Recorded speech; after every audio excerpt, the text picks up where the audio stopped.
And so, Joe, I want to turn it over to you. And would you mind kind of demoing and sharing some details on a couple products? Yeah, absolutely, Billy. Thanks for having us. Good morning, Kalindi. We're all over the world here. I want to share, when you were saying about practical, I was thinking, you know, in modern tech terms, it would be called click and play. You know, if you think of it that way, because training aids are meant to accelerate learning, and golfers have embraced it for decades and decades and decades, because you can actually practice golf in your backyard, your swing. It's more of a solo activity. Tennis has become a little more difficult that way.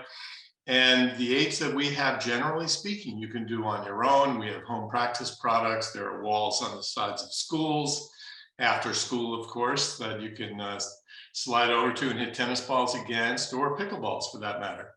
So let's start with this will be, you know, I'm just debating whether or not, would you guys like to cover the one pickleball one we'll discuss, or the tennis one first? I think whatever you feel most called for. Joe will hit both of them, so.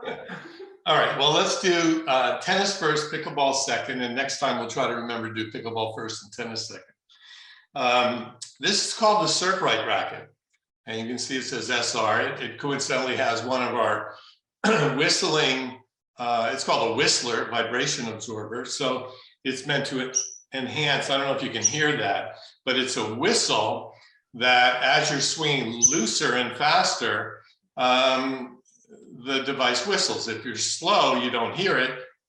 And if you're fast, you do.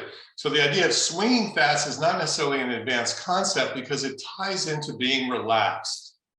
And relaxation in all sports is essential, whether it's racket sports, throwing a baseball, kicking a soccer ball, bouncing a basketball. It's controlled, but relaxation is essential. I think we know this with all physical activities. When you're walking downstairs, for example, you're not locking up your legs as you're walking downstairs. You're relaxed. And it's that kind of feeling with the arm and the wrist that will help you swing a little bit faster, or a lot faster if you want. And then the ball speed will coincide with that increased racket speed, and you'll be a better player, even if it means making some mistakes at once. Now, tennis versus pickleball grips are important, but perhaps not quite as important as tennis, because you see the recreational level that people tend to use whatever grip they can, and they can get away with it a little bit more than tennis.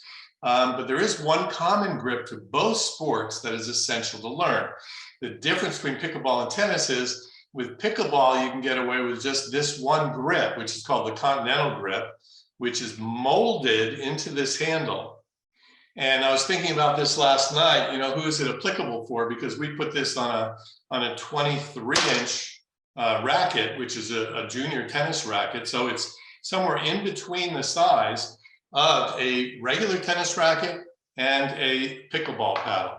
So it's kind of interesting like that. Pickleballers may find this a valuable tool as well. Now, with pickleballs bouncing off it, you'll get a little more rebound because of the strings.